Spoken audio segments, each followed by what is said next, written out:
Topic है the salt march and the civil disobedience movement. Mahatma Gandhi ने यह देखा कि जो नमक है वो एक बहुत ही पावरफुल सिंबल है हमारा, जो कि पूरी नेशन को, पूरे राष्ट्र को एक कर सकता है। तब महात्मा गांधी को नमक में ऐसा दिखा कि हाँ, ये एक ऐसी चीज है जो हमारे पूरे नेशन को एक कर सकता है। 31 जनवरी 1930 को उन्होंने एक लेटर लिखा वाइसरॉय इरविन को। अपनी 11 डिमांड्स उन्होंने उनके सामने रखी। अब कुछ इसमें से ऐसी थी जो जनरल इंटरेस्ट को लेकर थी, मतलब सबका उसमें हित दिख रहा, जनरल इंटरेस्ट था। कुछ स्पेसिफिक डिमांड्स थी अलग अलग क्लासेस को लेकर, कुछ इंडस्ट्रियलिस्ट से थी डिमांड्स लेकर, कुछ किसानों से संबंधित डिमांड्स थी। मेन क्या आइडिया था कि डिमांड्स को इतना ज्यादा वाइड करो कि जो सारी क्लासेस हैं इंडियन सोसाइटी के अंदर वो उससे अपने आप को रिलेट कर पाए, और सब के सब जो है इस कैंपेन में एक साथ आ जाए। मतलब आप उसमें 11 डिमांड में उन्होंने एक तरह से हर एक सेक्शन के डिमांड को रखने की कोशिश करी, जिससे ज्यादा से ज्यादा लोगों को लगे कि हाँ, इसमें हमारी डिमांड भी है, तो वो जो है आपके इस कैंपेन से जुड़ जाए। सबसे ज्यादा जो एक मेन डिमांड थी उनकी, वो थी सॉल्ट टैक्स को खत्म करना। नमक के ऊपर जो टैक्स लगाया हुआ था उसे खत्म करना। सॉल्ट यानी नमक जो है एक ऐसी चीज है, चाहे वो गरीब हो अमीर हो, सब इस्तेमाल करते हैं। और हमारे जो खाना होता है उसका सबसे असेंशियल आइटम होता है नमक। अगर नमक पर भी टैक्स लगेगा और साथ ही साथ गवर्नमेंट जो है उसके प्रोडक्शन पे अपनी मोनोपोली, अपने अधिकार जमाए बैठी है, तो महात्मा गांधी ने डिक्लेयर किया कि ये सबसे ज्यादा एक दमनकारी फेस है ब्रिटिश रूल का। तुम नमक जैसी चीज पर भी टैक्स लगा रहे हो, उसके प्रोडक्शन पर भी अपना हक जमाए बैठे हो कि और कोई नहीं करेगा, तो ऐसे छोटी सी चीज के ऊपर अगर आप अपना इतना ज्यादा स्ट्रॉन्ग वो दिखा रहे हैं होल्ड, तो ऐसे में आपका इससे ज्यादा दमनकारी चेहरा और नहीं हो सकता। महात्मा गांधी का जो लेटर था वो कहीं ना कहीं एक तरीके का अल्टीमेटम था। अब आपको हम फाइनल वार्निंग दे रहे हैं, अगर हमारी डिमांड 11 मार्च तक पूरी नहीं हुई, जो कि जैसा लेटर में लिखा था, कांग्रेस जो एक सिविल डिसोबीडियंस कैंपेन को लॉन्च करेगी। सिविल डिसोबीडियंस यानी कि हम आपका असहयोग करेंगे, हम आपकी कोई भी बात को नहीं मानेंगे। अब इरविन जो थे वो कहीं ना कहीं तैयार नहीं थे इस नेगोशिएशन के लिए कि हम मान जाए आपकी बात, वो भी तैयार नहीं थे। तो महात्मा गांधी ने अपनी जो आज की सबसे फेमस उनकी दांडी यात्रा थी, यानी सॉल्ट यात्रा जो थी, जिसमें उनके 78 जो ट्रस्टेड वॉलंटियर्स थे वो साथ में चले और इन्होंने अपनी यात्रा शुरू करी। ये जो इनकी यात्रा थी लगभग 240 माइल्स की थी, जो कि गांधी जी का आश्रम जो था साबरमती में, वहां से लेके गुजरात का जो कोस्टल टाउन है दांडी, वहां तक थी। जो वॉलंटियर्स थे लगभग 24 दिन तक चलते रहे, जिसमें हर एक दिन उन्होंने 10 माइल जो है वो पैदल चला। हजारों की संख्या में लोग जो है महात्मा गांधी को सुनने आ जाते थे जहां भी वो कहीं रुकते थे, और फिर वो उनको बताते थे कि स्वराज का मतलब क्या है, और उनको बोलते थे कि तुम जो हो शांतिपूर्ण तरीके से ब्रिटिशर्स का विरोध करो। 6 अप्रैल को ये दांडी पहुंचे और वहां पर उन्होंने एक बहुत ही, जैसे कहते हैं ना, सेरेमोनियल तरीके से कि मतलब हम इसकी खुशी मना रहे हैं, उनका जो लॉ था उसको तोड़ा, सॉल्ट को बनाया, जो उन्होंने सी वाटर को बॉईल करके। यहां से शुरुआत हुई सिविल डिसोबीडियंस मूवमेंट की। पर अब ये जो सिविल डिसोबीडियंस मूवमेंट था, ये नॉन कोऑपरेशन मूवमेंट से अलग कैसे था? लोगों को अब ये बोला जा रहा था कि तुम खाली उनका कोऑपरेट यानी सहयोग ही नहीं करो ब्रिटिशर्स का, जैसा कि तुमने 1921-22 में किया था, बल्कि अब तुम जो उनके लॉज हैं, जो उनकी ब्रिटिशर्स की जो भी उन्होंने रूल्स बनाए हैं, उनको भी ब्रेक करो। हजारों की संख्या में अलग अलग हिस्सों में कंट्री के सॉल्ट लॉ जो है उसे ब्रोक किया गया, सॉल्ट बनाया गया, गवर्नमेंट की सॉल्ट फैक्ट्रीज के सामने जो है उसका प्रदर्शन किया गया। जैसे जैसे आंदोलन फैलता गया, जो फॉरेन से आ रहे थे कपड़े उनका बहिष्कार कर दिया गया, लिकर शॉप्स जो होती हैं उनको लूट लिया गया, जो पीजेंट्स थे उन्होंने जो है यानी किसान वगैरह थे उन्होंने रेवेन्यू देने से मना कर दिया, चौकीदारी टैक्सेस देने से मना कर दिया, यहाँ तक कि जो विलेज के ऑफिशियल्स थे गांव के उन्होंने रिजाइन कर दिया। कई जगह तो जो फॉरेस्ट लोग थे उन्होंने फॉरेस्ट लॉ को तोड़ दिया, वो रिजर्व फॉरेस्ट में चले गए, वहां से वुड को कलेक्ट करने लग गए, अपने जो कैटल होता है उसको वहां चराने लग गए। अभी आप यहाँ फोटो देख सकते हैं फिगर 7 में, सॉल्ट मार्च के दौरान महात्मा गांधी के साथ 78 वॉलंटियर्स थे और ये जो है जैसे जैसे आगे बढ़ते जा रहे थे हजारों की संख्या में लोग इनसे जुड़ते जा रहे थे।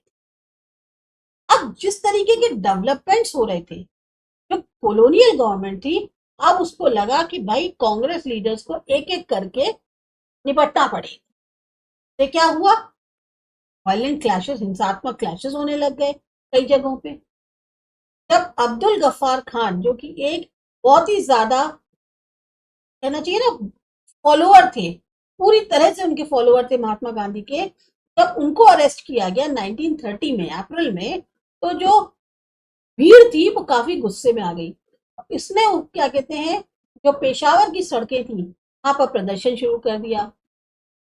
उसके भाई गवर्नमेंट जो है वो भी आपको रोकेगी किसी तरीके से, तो गाड़ियां जो होती थी उनकी जिनपे वेपन्स वगैरह होते थे, पुलिस फायरिंग हो रही है, सबका उन्होंने जो है एक तरीके से तुम जो करना है कर लो, हम जो है सड़कों पर प्रदर्शन करेंगे, इस तरीके से भीड़ जो है वो बाहर आ गई, कई लोग मारे गए।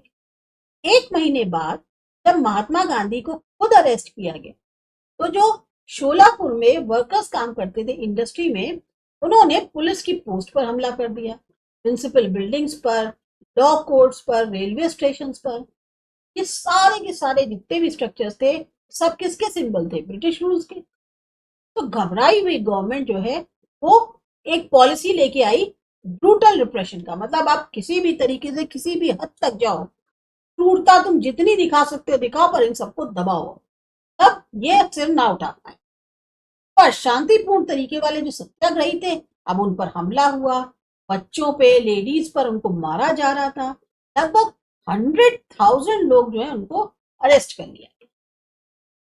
ऐसी सिचुएशन में महात्मा गांधी ने फिर डिसाइड किया कि भैया मूवमेंट खत्म करो, और उन्होंने जो है इरविन के साथ जो है एक पैक्ट जो है उसमें कहा कि चलो इरविन के साथ एक पैक्ट करते हैं 5 मार्च 1930। अब ये जो गांधी इरविन पैक्ट था इसमें गांधी जी ने एग्री किया कि वो पार्टिसिपेट करेंगे राउंड टेबल कॉन्फ्रेंस, जबकि जो कांग्रेस थी उसने पहली राउंड टेबल कॉन्फ्रेंस को बॉयकॉट कर दिया, और गांधी जी ने कहा कि मैं राउंड टेबल कॉन्फ्रेंस में चलूंगा जो कि लंदन में होने वाली थी, और गवर्नमेंट ने एग्री किया कि वो जो है पॉलिटिकल प्रिजनर्स को रिलीज कर दे। यहाँ आपकी फिगर 8 में देख सकते हैं कैसे पुलिस जो है वो सत्याग्रही लोगों पे अटैक कर रही है 1930 की ये एज। दिसंबर 1931 में गांधी जी जो है वो लंदन गए कॉन्फ्रेंस में, पर वहां पर जो एक बातचीत होती है वो सफल नहीं हुई, और वो जो है निराशपूर्ण वापस आ गए। इंडिया में आने के बाद उन्होंने ये देखा कि जो गवर्नमेंट है अब उसका एक नया ही साइकिल स्टार्ट हो गया है रिप्रेशन का, यानी कि उसने फिर दबाना शुरू कर दिया है लोगों को। गफ्फार खान और जवाहरलाल नेहरू दोनों जेल में थे, कांग्रेस को इलीगल डिक्लेयर कर दिया गया था, और बहुत सारे ऐसे स्टेप्स थे जिसके कारण जो लगा दिए गए थे ताकि मीटिंग्स जो हैं वो ना हो सके, डिमोन्स्ट्रेशंस ना हो सके, बॉयकॉट्स ना हो सके, मतलब लोग आपस में मिलकर मीटिंग ना करें, प्रदर्शन ना करें, बहिष्कार ना करें, इन सब के लिए ऐसे ऐसे कदम उठा दिए गए थे कि कोई कुछ कर ही नहीं सकता था। फिर जो है बड़े भारी उससे महात्मा गांधी ने जो है दोबारा से सिविल डिसोबीडियंस मूवमेंट लॉन्च कर, एक साल के अंदर जो मूवमेंट है वो चलता रहा, पर 1934 में आते आते उसकी जो स्पीड थी वो खत्म हो गई। यहां देखते हैं आपका बॉक्स 1 जो दिया है उसमें का मीनिंग बताते हैं आपको पूरा क्या है। बेसिकली इसमें ये बताया गया है कि जो रिवॉल्यूशनरी लीडर्स थे, यानी जो क्रांतिकारी हम लोगों के नेता थे, उनका क्या रोल रहा इंडियन स्ट्रगल में इंडिपेंडेंस के लिए ब्रिटिश कॉलोनियल रूल से। खास तौर से अगर हम मेनली इसमें फोकस कर रहे हैं, जो एक्शंस रहे, जो विचारधारा रही भगत सिंह की, और जो हिंदुस्तान सोशलिस्ट रिपब्लिकन आर्मी थी HSRA, उसकी जो क्या कहते हैं भूमिका रही, उनकी क्या एक्शंस थे, क्या आइडियोलॉजीज थी, उसके बारे में बताया गया। जो HSRA थी यानी हिंदुस्तान सोशलिस्ट रिपब्लिकन आर्मी, 1928 में इसका जो है गठन हुआ था। ये बेसिकली फिरोज शाह कोटला में, जो कि दिल्ली में है, वहां पर एक मीटिंग में जो है इसको गठन किया गया। इसका रिस्पॉन्स क्या था, क्यों इसको बनाया गया, कि खाली जो नॉन वायलेंस है यानी जो अहिंसा है वो हमें इंडिपेंडेंस नहीं दिला सकती है ब्रिटिश रूल से। कुछ जो इसके मेन लीडर्स थे, भगत सिंह, जतिन दास और अजय घोष, उनका ऐसा सोचना था कि हमारे को अगर हम अहिंसा के रास्ते पे ही चलते रहे तो हमें ब्रिटिशर्स से इतनी आसानी से हमारी जीत नहीं मिलेगी। तो इसके लिए इन लोगों ने जो है एक HSRA सोसाइटी जो है, या जो एक ग्रुप है, पार्टी है, वो बनाई। अब इसका पर्पस क्या था, बेसिकली ये लोग जो है टारगेट कर रहे थे जो भी सिंबल्स थे ब्रिटिश पावर के, उसको टारगेट कर रहे थे कई अलग अलग ड्रामेटिक एक्शंस के थ्रू, और ये अलग अलग इंडिया के हिस्सों में थे। जैसे अप्रैल 1929 में भगत सिंह और बटुकेश्वर दत्ता जो थे, उन्होंने बॉम्ब फेंक दिया लेजिस्लेटिव असेंबली। एक और कोशिश करी गई कि ट्रेन को जो है वो उड़ा दिया जाए, जिसके कारण उस ट्रेन में जो है लॉर्ड इरविन जो है वो ट्रैवल कर रहे। बेसिकली एक्शंस के थ्रू इन्होंने जो है अपनी बात को कहने की कोशिश करी। भगत सिंह की उस टाइम पे एज जो है सिर्फ 23 थी जब उन्होंने इस चीज को, ब्रिटिश गवर्नमेंट ने जो है उनको एग्जीक्यूट किया था और उनके ऊपर ट्रायल चला था कॉलोनियल गवर्नमेंट के द्वारा, यानी कि भगत सिंह सिर्फ 23 साल के थे। इस ट्रायल के दौरान भगत सिंह ने क्लैरिफाई किया कि उनका मेन जो गोल था वो ऐसा नहीं है कि वो हिंसा को भड़काने के लिए कर रहे थे, कि वो बॉम्ब या पिस्टल के लिए वो कर रहे थे। मेन ये था कि उनका एक मकसद था कि वो ये चाहते थे कि समाज में एक सबके मन में क्रांतिकारी जो भावना है वो जागृत।